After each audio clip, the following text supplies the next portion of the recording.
Daddles, welcome back. So recently I posted a short video about how kids always seem to open up at the most unexpected times, like right before bedtime, in the car, while you're folding laundry, or halfway through your first sip of coffee. And wow, you guys responded big time. I got so many comments from parents, military families, moms, dads, grandparents, you name it. Everyone saying, yes, why do they do that? Or this happens to me all the time. So I thought today, let's go a little deeper into that subject. So honestly, there's a reason kids do this. And if we understand the why, we can respond better when those moments happen. Because sometimes those little random conversations, they're actually the biggest moments. They're the windows into what's really going on inside our kids. And if we miss them, sometimes we miss a lot. So let's talk about it. Kids rarely sit down and say, Mother, I would like to discuss my emotional struggles.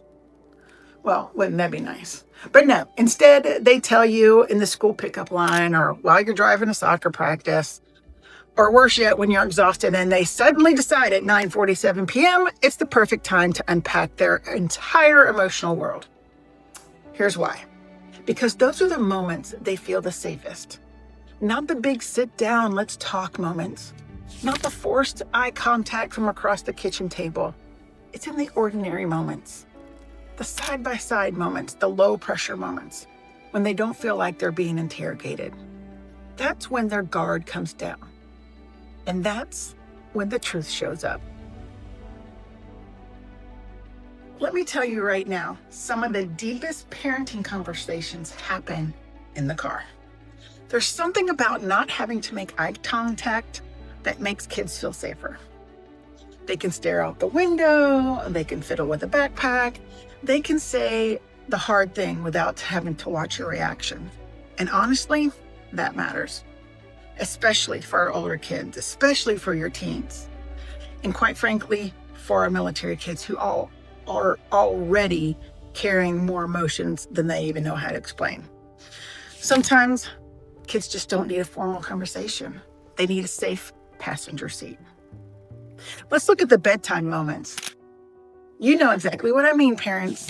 You've done the bath, the snack, the water, the one more hug. Oh, I forgot to tell you. And just when you think the day is done, that's when they hit you with, Mom, I think my friend hates me. Or Dad, what if you get deployed again? Or even the tried and true, why does my stomach hurt every Sunday before school? And suddenly your whole evening changes. Because bedtime is quiet. Think about this. The world slows down for them. Their distractions are gone. And their thoughts get louder. And that's often when their anxiety or fear shows up. The questions show up. And if we rush that moment because we're tired, we may unintentionally teach them that their hard feelings are inconvenient. Now that one hits, doesn't it? Because parents have done it too. We all have.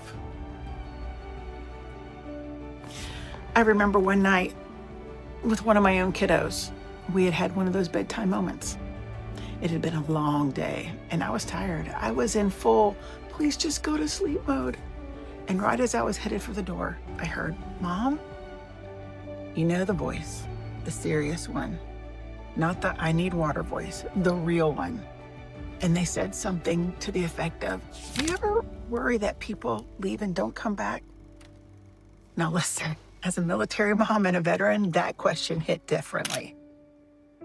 Because behind that, I heard fear. Fear that they had quietly been carrying, fear that they hadn't known how to say out loud before. And I remember sitting back down on our bed and realizing that if I had rushed out of the room, I would have missed it.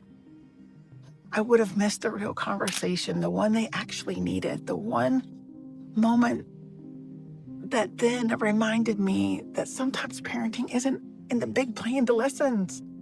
Sometimes it's in the pause, the staying, the listening, and the not rushing.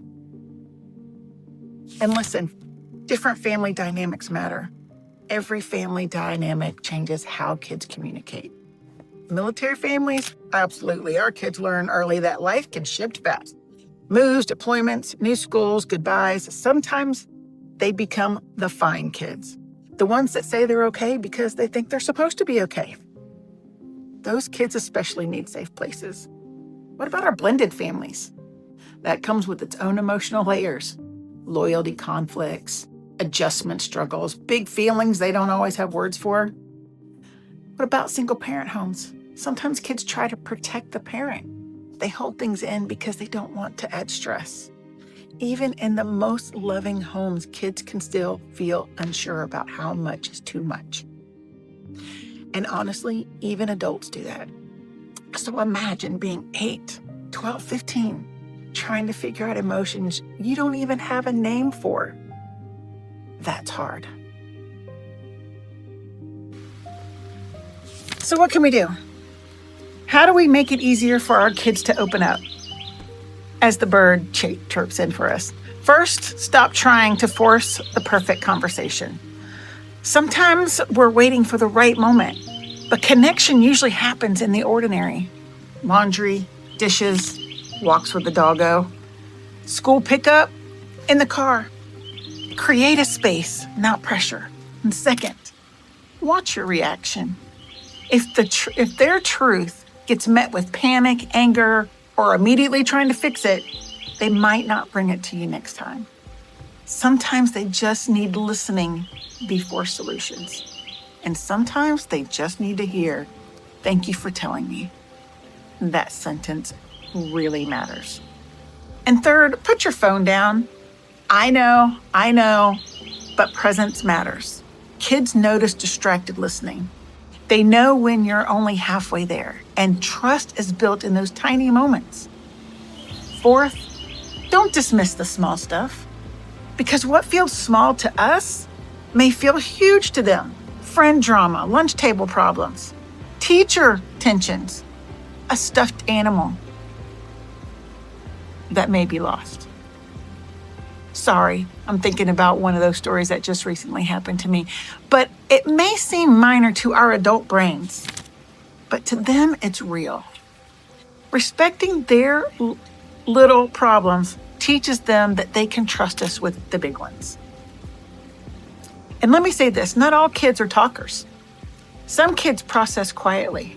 Some show emotion through behavior instead of words. In their attitude, withdrawal from things they might have enjoyed in the past, clinginess or just being more clingy, frustration in the mundane. That's communication too. Sometimes the "I'm fine" is the loudest cry for help. We have to pay attention beyond the actual words. And finally, if you're a parent listening to this and thinking, "I miss some of these moments," please hear me. You are not failing. Parenting is messy at the very least. We all miss things. We all have moments we wish we could go back and redo. But the beautiful thing about kids is they keep giving us chances. Another car ride, another bedtime, another random Tuesday afternoon, another mom halfway down the hallway. They need perfection. They need presence.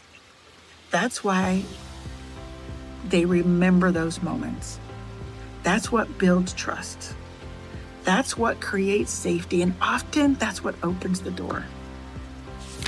So I'd love to hear from you. When or where does your child open up the most? Car rides, bedtime, random grocery store confessions? Drop a note in the comments, because clearly we're all living in the same life here. And if this video encouraged you, helped you, or made you feel a little less alone in parenting, make sure you like it, subscribe, and share it with other parents who need this reminder, because sometimes the biggest parenting moments happen in the smallest conversations, and those matter more than we know. Thanks for being here, and I'll see you in the next one.